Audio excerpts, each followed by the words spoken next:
Hello my dear students and parents, welcome back to my channel. So आज की video में हम class 7 Sanskrit subject के PT1 एग्जाम का एक सैम्पल पेपर डिस्कस करने वाले हैं। ये sample paper current session 2026-27 PM Shri केंद्रीय विद्यालय का है, जिसकी टाइमिंग होने वाली है 90 मिनट्स और मैक्सिमम मार्क्स है 40। ठीक है, तो इसमें आपको टोटल 4 खंड दिए जाएंगे। खंड क में होगा आपका अपठित अवबोधनम जो 6 अंक के होंगे। खंड ख आपका होने वाला है रचनात्मक कार्य जो 8 अंक का होगा। खंड ग होने वाला है आपका व्याकरण जो होंगे 8 अंक के। और खंड घ होने वाला है पठित अवबोधनम, मीन्स की आपके पाठ्य पुस्तक से प्रश्न पूछे जाएंगे, वो आपके होने वाले हैं 18 अंक के। तो टोटल आपके हो गए 40 अंक। ठीक है, नीचे कुछ इंस्ट्रक्शन दिए गए हैं, उनको आपने ध्यान से पढ़ लेना है, फिर क्वेश्चंस के आंसर शुरू करने हैं। वीडियो शुरू करने से पहले आपसे एक छोटी सी रिक्वेस्ट है, अगर आपको मेरी वीडियो थोड़ी सी भी हेल्पफुल लगती है तो प्लीज़ वीडियो को लाइक कीजिए, चैनल को सब्सक्राइब कीजिएगा और फिर अपने फ्रेंड्स के साथ शेयर जरूर कीजिएगा। ठीक है, तो चलिए शुरू करते हैं। तो सबसे पहले है आपका खंड क अपठित अवबोधनम। अधोलिखितम गद्यांशम पठित्वा प्रश्नाम उत्तराणि लिखत। अब यहाँ पे आपको गद्यांश दिया गया है, उसको ध्यान से पढ़ना है, फिर नीचे कुछ प्रश्न पूछे गए हैं, उनके आंसर आपने करना है। ठीक है, गद्यांश है भारता एक महान देशा अस्ति, अर्थात भारत एक महान देश है। अत्र अनेका पवित्रा नद्या बहन्ति, भारत में बहुत सी नदियां बहती है। गंगा भारतस्य पवित्रा नदी मान्यते, यानी गंगा भारत की सबसे पवित्र नदी मानी जाती है। नद्या तीरम अतीव रमणीय भवति, नदी का जो किनारा होता है वो बहुत ही रमणीय स्थान होता है। वृक्षा नद्या जलेन पोषणाम प्राप्नुवन्ति, मीन्स की वृक्ष नदियों से पोषण प्राप्त करते हैं। वृक्षा अस्मभ्यम मधुरानी फलानी स्वच्छम वायु च यच्छन्ति, वृक्ष हमें शुद्ध वायु और मीठे फल देते हैं। अतः परोपकाराय एवं वृक्षाणाम जीवनम अस्ति, वृक्षों का जीवन परोपकार के लिए है। वयम सर्वदा वृक्षाणाम रक्षणम कुर्याम, वृक्षों का जीवन परोपकार के लिए है, इसलिए हमें वृक्षों की रक्षा करनी चाहिए। ठीक है, चलिए अब नीचे प्रश्न दिए गए हैं वो देख लेते हैं। पहला प्रश्न है एक पदेन उत्तरत, मतलब कि एक शब्द में आपने उत्तर देना है। क प्रश्न है भारतस्य पवित्रा नदी का अस्ति, अर्थात भारत की पवित्र नदी कौन सी है। तो हमने गद्यांश में पढ़ा कि भारत की पवित्र नदी गंगा है। ठीक है, अभी सबके उत्तर भी लिखेंगे। ख प्रश्न है वृक्षा कस्य जलेन पोषणम पावन्तु, अर्थात वृक्ष किसके जल से पोषण प्राप्त करते हैं। तो गद्यांश में लिखा है कि वृक्ष नदी के जल से पोषण प्राप्त करता है। ठीक है, दूसरा प्रश्न है पूर्ण वाक्येन उत्तरत, मतलब कि पूर्ण वाक्य में आपने उत्तर देना है। क प्रश्न है वृक्षा अस्मभ्यम की यच्छन्ति, वृक्ष हमें क्या क्या देते हैं। तो गद्यांश में लिखा है कि वृक्ष हमें मधुर फल और शुद्ध हवा देती है। ठीक है, ख प्रश्न है वृक्षाणाम जीवन किमर्थ भवति, वृक्षों का जीवन किसके लिए है। वृक्षों का जीवन परोपकार के लिए है। ठीक है, यहाँ देखिए लिखा है अतः परोपकाराय एवं वृक्षाणाम जीवनम अस्ति। ठीक है, ग प्रश्न है गद्यांशे नदी पदस्य की विशेषण पद प्रयुक्तम, अर्थात कि नदी शब्द के साथ कौन सा विशेषण आया है। तो नदी को पवित्र माना गया है, इसलिए विशेषण हो जाएगा पवित्रा। घ प्रश्न है शत्रु इति पदस्य विलोम पदम गद्यांशांत चित्वा लिखत, अर्थात कि आपने शत्रु का विलोम शब्द लिखना है। ठीक है, तो शत्रु का विलोम शब्द होता है मित्र, आप लिखेंगे मित्रम। चलिए इन सब के उत्तर लिख लेते हैं। पहला प्रश्न है भारतस्य पवित्र नदी का अस्ति, उत्तर लिखेंगे गंगा। ख प्रश्न है वृक्षा कस्य जलेन पोषणम पावनुवन्ति, उत्तर लिखेंगे नद्या। दूसरा प्रश्न है पूर्ण वाक्येन उत्तर वृक्षा अस्मभ्यम की यच्छन्ति, उत्तर लिखेंगे वृक्षा अस्मभ्यम। मधुरानी फलानी स्वच्छम वायु च यच्छन्ति। ख प्रश्न है वृक्षाणाम जीवन किमर्थ भवति, उत्तर लिखेंगे वृक्षाणाम जीवनम परोपकाराय भवति। ग प्रश्न है गद्यांशे नदी पदस्य की विशेषण पदम प्रयुक्तम, उत्तर लिखेंगे पवित्रा, नदी के लिए पवित्र विशेषण आया है। ठीक है, अगला है शत्रु का विलोम शब्द आपने लिखना है, तो शत्रु का विलोम शब्द हो जाएगा मित्रम। ठीक है, अगला प्रश्न है खंड ख रचनात्मक कार्यम प्रदत्त चित्र दृष्ट्वा चत्वारि वाक्यानि संस्कृते लिखत, अब नीचे एक चित्र दिया गया है, इसको देखकर आपने संस्कृत में 4 वाक्य लिखना है, ठीक है। तो चित्र को ध्यान से देखिए। चित्र में किसान खेत में काम कर रहा है, यहाँ पे आसपास वृक्ष है और ये नज़ारा बहुत ही सुंदर है। आप इस तरह से लिखेंगे, अस्मिन् चित्रे कृषकः अस्ति, कृषकः क्षेत्रे कार्य करोति, अत्र वृक्षाः सन्ति, भारत देशः सुंदरः अस्ति। ठीक है, इस तरह से आप लिखेंगे। तीसरा प्रश्न है, मंजूषाया उचित पदानि चित्वा मित्रं प्रति लिखत निमंत्रण पत्रं पूर्यते। अब आपको एक निमंत्रण पत्र लिखना है। यहाँ पे कुछ शब्द दिए गए हैं, शब्दों को सही जगह पे भरना है, ठीक है। तो पत्र इस प्रकार से है, प्रिय मित्र देव, सस्नेह नमः, अत्र कुशलम तत्रास्तु भवान ज्ञात्वा प्रसन्नः भविष्यति यत् आगामिनी रविवासरे मम डैश अस्ति। तो यहाँ पे आपने लिखना है जन्मोत्सव, ठीक है, अर्थात कि इस रविवार को मेरा जन्मोत्सव है। तो यहाँ लिखेंगे जन्म दिवोत्सव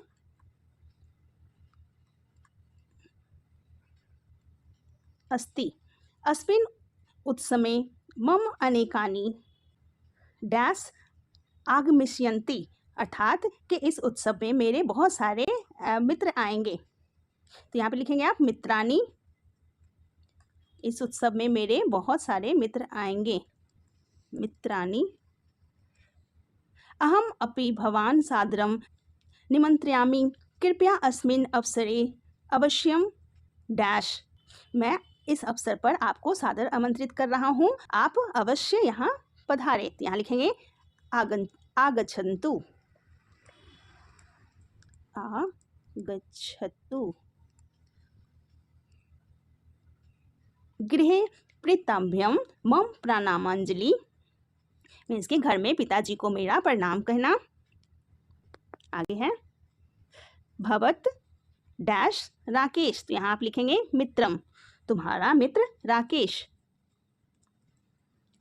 यहाँ लिखेंगे मित्रम।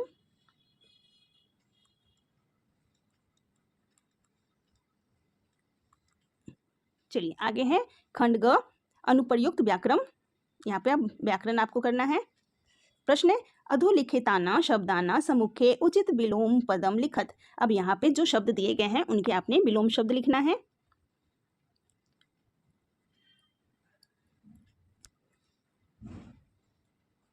शब्द है उदय, उदय का विलोम शब्द होता है अस्त, यहाँ लिखेंगे अस्त। दूसरा है सुखम, सुखम का विलोम शब्द होता है दुखम, दुखम। अगला है सत्यम, सत्यम का विलोम शब्द असत्यम।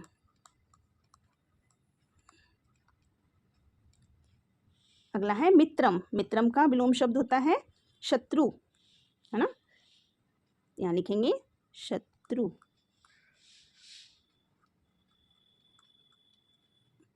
चलिए आगे देखते हैं।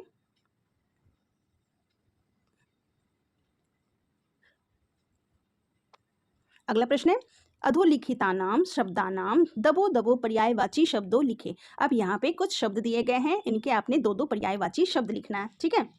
पहला है वपु, वपु मीन्स शरीर या देह, तो यहाँ लिखेंगे देह या शरीरम। अगला है रिपु, रिपु मीन्स शत्रु, लिखेंगे आप शत्रु या फिर अरि, शत्रु को अरि भी बोलते हैं। अगला है जलम, जलम मीन्स पानी, जिसको बोलते हैं बारी या फिर तोयम, ये सारे जल के पर्यायवाची शब्द हैं। अगला है धनम, धनम को हम संपत्ति बोलते हैं, धनम को संपत्ति बोलते हैं, और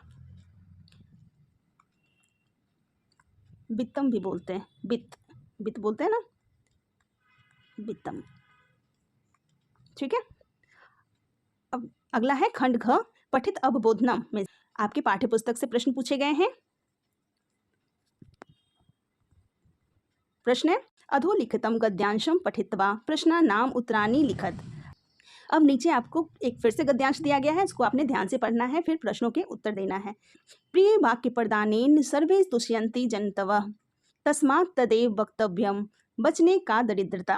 प्रिय वाक्य प्रदानेन सर्वे तुष्यन्ति जन्तवः अर्थात मीठे वचन बोलने से सभी लोग और सभी प्राणी प्रसन्न हो जाते हैं। तस्मात् तदेव वक्तव्यम बचने का दरिद्रता, इसका अर्थ है कि इसलिए हमें मीठे वचन ही बोलने चाहिए, मीठा बोलने में हमें कभी भी कंजूसी नहीं करनी चाहिए। ठीक है, अब नीचे प्रश्न है वो देख लेते हैं। एक पदेन उत्तरत, मतलब कि केवल एक शब्द में उत्तर देना है आपने।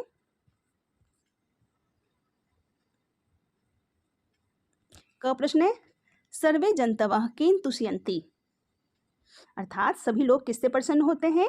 तो मीठे वाक्य बोलने वाले से सभी लोग प्रसन्न होते हैं। तो आप उत्तर लिखेंगे प्रिय वाक्य प्रदानेन, एक ही शब्द में उत्तर देना है।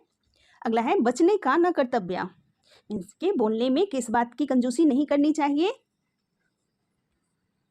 उत्तर लिखेंगे दरिद्रता। अगला है पूर्ण वाक्येन उत्तरत अस्माभिः कीदृश्यं वचनं वक्तव्यम्, अर्थात हमें कैसी बातें बोलनी चाहिए?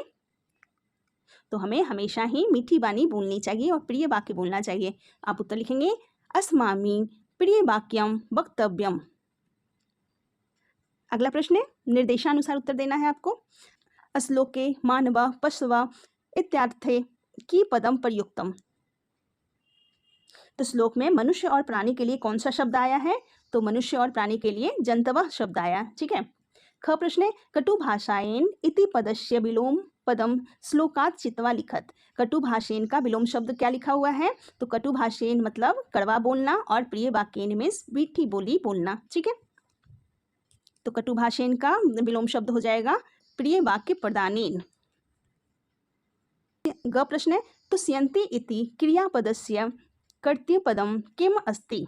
तुष्यन्ति मतलब कि प्रसन्न होते हैं, क्रिया किसके लिए आई है? तो पहली पंक्ति में लिखा हुआ है सर्वे तुष्यन्ति जन्तवः, इसलिए यहाँ जन्तवः जो है वो कर्ता है, यहाँ लिखेंगे जन्तवः।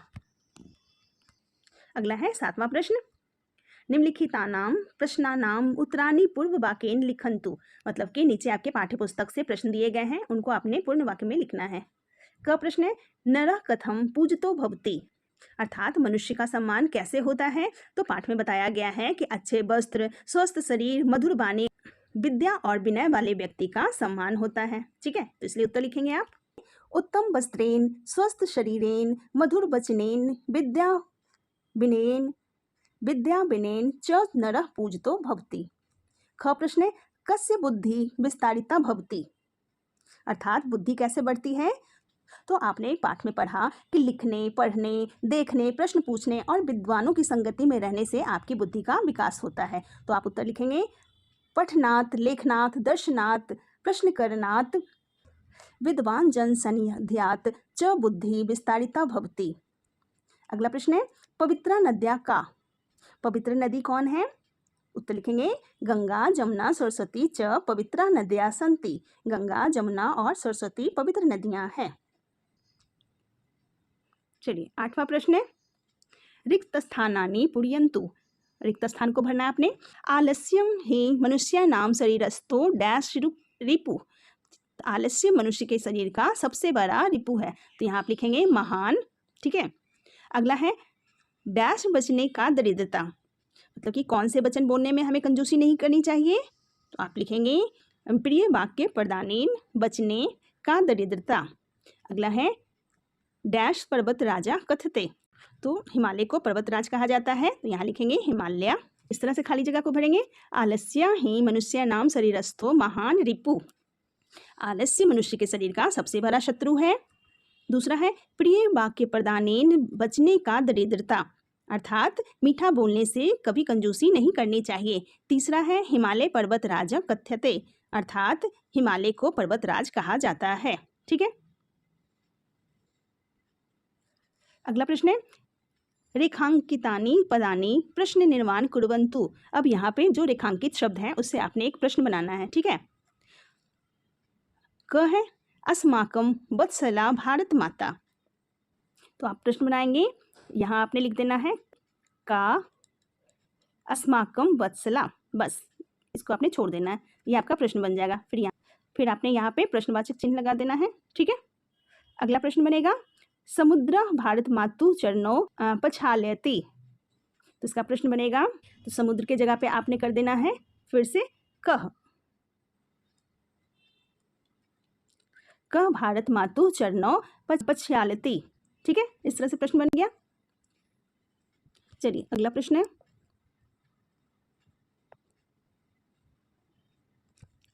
अधा रिक्त स्थानानि तृतीया विभक्ति समुचित रूपे पूरयन्तु।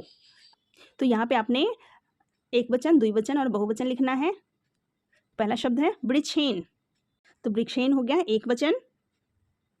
द्विवचन हो जाएगा वृक्षाभ्याम, आप यहाँ लिखेंगे वृक्षाभ्याम।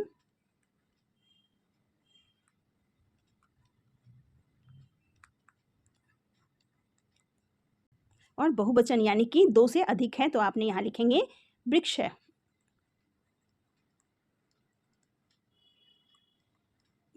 ठीक है। अगला शब्द है लताभ्याम। तो लता जो है वो स्त्रीलिंग है, तो लता का एक वचन हो जाएगा लत्या।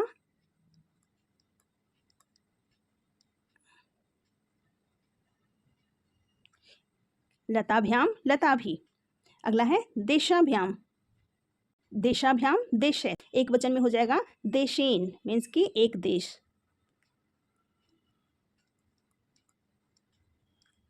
ठीक है। इस तरह से आप एक वचन, द्विवचन और बहुवचन को पूरा करेंगे, ठीक है बच्चों। तो ये थे आपके लिए एक sample paper. That's all for today. Thank you so much.